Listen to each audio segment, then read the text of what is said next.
Hai semuanya, selamat datang lagi di YouTube channelnya Ade. Terima kasih sudah klik video ini. Nah, di video kali ini Ade mau nge-review buku lagi nih. Buku apa itu? Ini dia.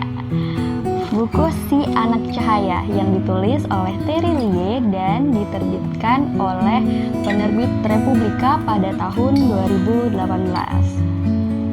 Ini merupakan bagian dari seri Anak Nusantara yang di dalamnya sudah terdapat 6 buku yang diterbitkan dalam seri Anak Nusantara ini, yaitu Si Anak Pemberani, Si Anak Pintar, Si Anak Spesial, Si Anak Kuat, Si Anak Cahaya yang kali ini kita akan review lebih dalam, dan Si Anak Badai.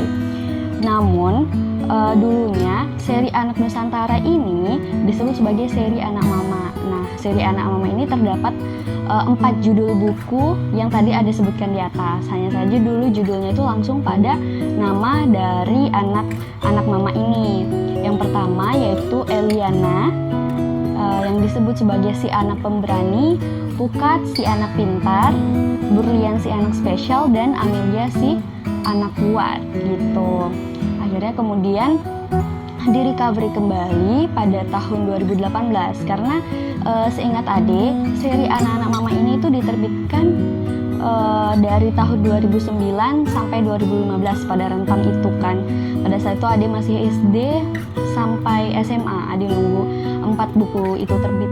Alasan seri ini direcover kembali karena seperti yang dikatakan Terry Lie pada salah satu acara bedah bukunya, bahwasanya seri Anak Mama ini tidak terlalu laku di pasaran. Ada pikir kok bisa ya, padahal kisahnya itu sangat menginspirasi, sangat baik untuk anak-anak. Ada pikir gitu.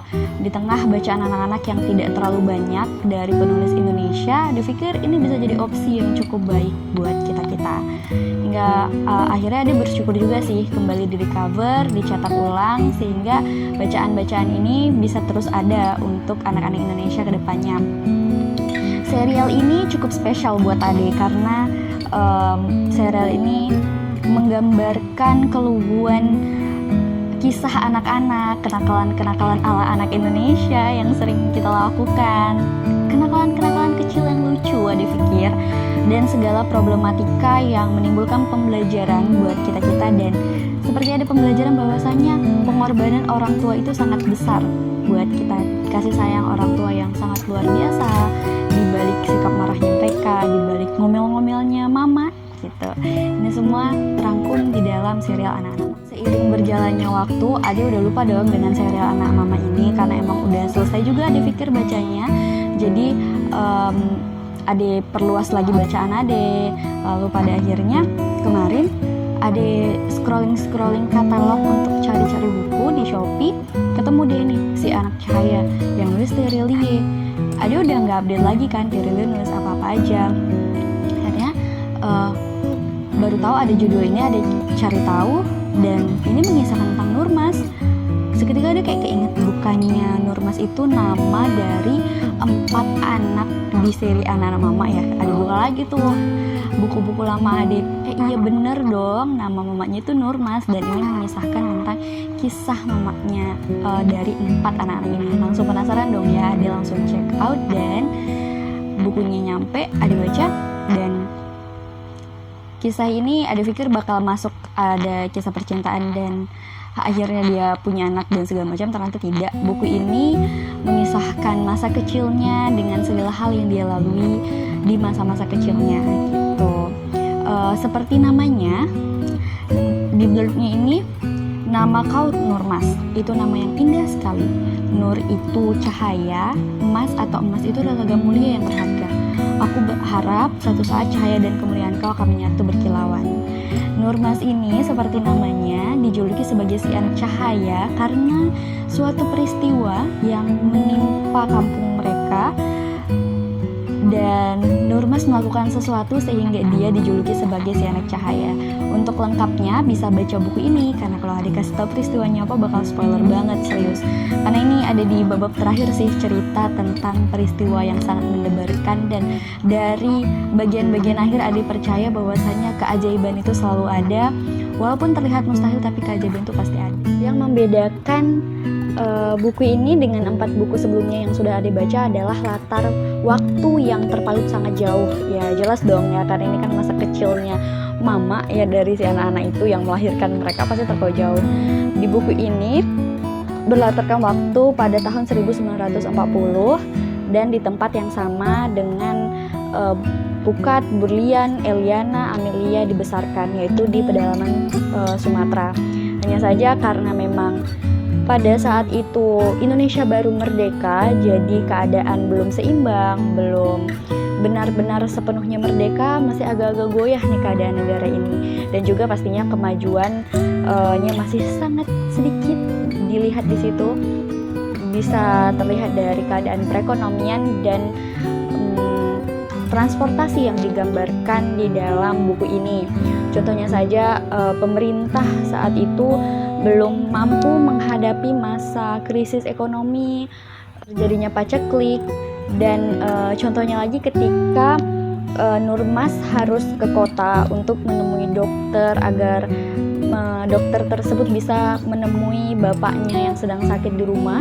Untuk mencapai kota yang jauhnya itu berpal-pal, dia harus naik kereta kerbau yang biasanya disewakan oleh Bang Topa, di sini dikenal. Dan tidak terbayangkan kan di era sekarang ini untuk naik kereta kerbau sampai ke kota. Paling banter itu naik motor gerobak terbuka, kendaraan umumnya atau bagaimana ya. Dan yang berbeda lagi itu adalah di dalam buku ini tidak terdapat kenakalannya gimana-gimana dari si Nurmas. Biasanya kan di seri anak-anak Mamak tuh dulu Ade baca mereka ada yang nakalnya itu sampai lupa pulang, sampai hari larut malam dan asik bermain, ada yang sampai ke dalam hutan yang jauh padahal dilarang, ada yang melupakan tugasnya, ada yang merasa tidak disayang dan sebagainya. Tapi sosok Nurmas ini adalah anak yang sangat patuh dan baik kepada orang tuanya gitu. Tidak ada kenakalan-kenakalan kecil yang akhirnya mengantarkan pada suatu peristiwa besar di dalam novel seri Anak-anak Mama, tapi di dalam novel ini tidak ada. Tapi pada peristiwa yang dipantik oleh keadaan sekeliling. Mungkin karena memang anak yang ditumbuhkan di situasi yang berbeda akan membentuk kepribadian yang berbeda pula gitu. Karena pada masa Nurmas besar, tumbuh dan berkembang itu keadaan masih sulit, menjadikan dia menjadi lebih patuh, menjadi lebih mengerti keadaan mungkin ya. Namun tetap ada bagian yang sama, yang khas dari seri-seri Terelie terkait Anak Mama dan Anak Nusantara ini, yaitu adalah pada bagian yang akan membuat Ade menangis karena pengorbanan orang tua yang dilakukan untuk anaknya. Walaupun tidak ada kenakalan yang dilakukan oleh Nurmas, tetap ada mungkin keteledoran bisa dibilang yang menyebabkan orang tuanya harus berkorban lebih untuk menembus kekeliruan atau kecerobohan dari si Nurmas ini. Tetap meneteskan air mata kalau baca buku ini dan juga tertawa ngakak di bagian-bagian awal karena emang lucu banget gitu, kayak lugu banget ya anak-anak. Dan aku pikir kayak mungkin ada pernah sepolos dan selugu ini pada masa sekolah anak-anak, pada masa sekolah dasar. Contohnya itu pada salah satu bagian cerita, si anak-anak murid ini dari kelas 1 sampai kelas 6 diperintahkan oleh Pak Zen. Nah, ngomong Pak Zen ini adalah satu-satunya guru yang ada di sekolah rakyat di kampung tersebut.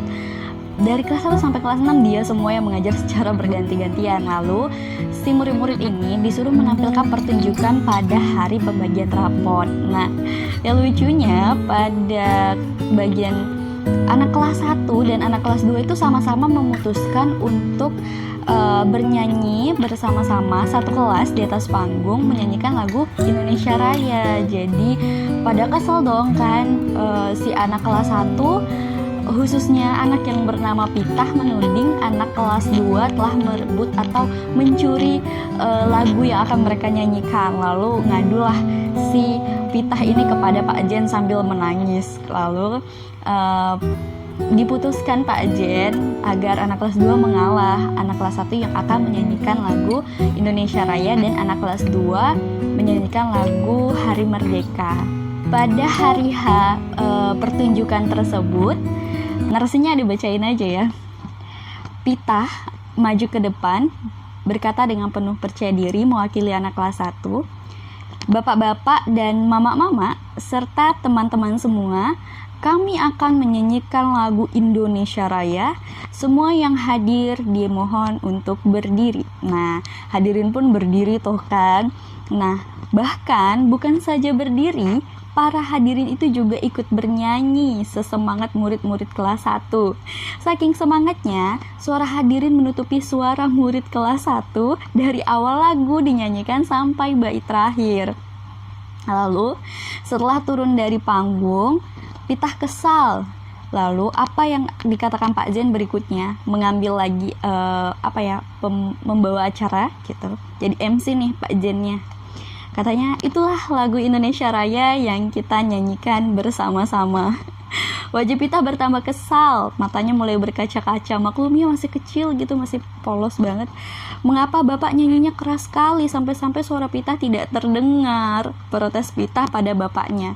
Percuma mereka latihan serius jika pada akhirnya semua orang sibuk menyanyi masing-masing. Jadi kesannya nggak ada yang dengerin mereka nyanyi gitu loh.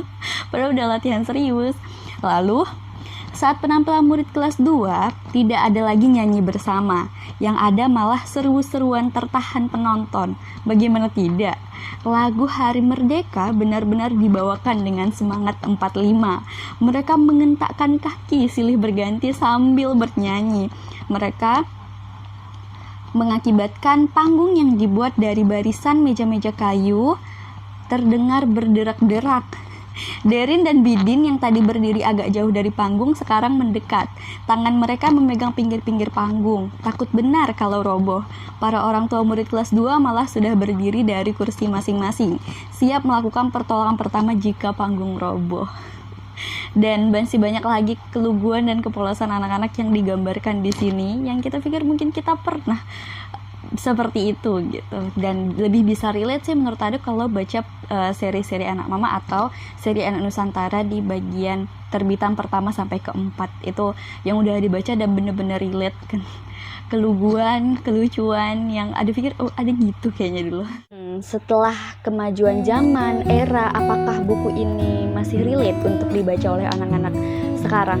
Ade pikir malah lebih baik. Itu akan memberikan mereka pengalaman baru, memberikan mereka pengetahuan dan wawasan bahwasanya dulu seperti ini ya, dulu tuh belum ada gadget, dulu tuh mainnya tuh masih ke sungai, masih main kelereng, masih main patok lele, perahu apa gitu lupa ada namanya, perahu tok-tok ataupun apa gitu yang ada pakai sumbu terus nanti ngelilingi ember, ada lupa apa namanya, itu ada di seri-seri Anak Mama.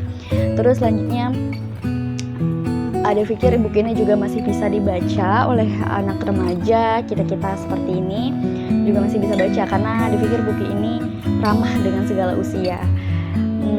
Mari berikan pada anak-anak Indonesia buku yang menjadi sahabat mereka, yang menemani tumbuh kembang mereka agar menjadi pribadi yang lebih baik dan cinta tanah air.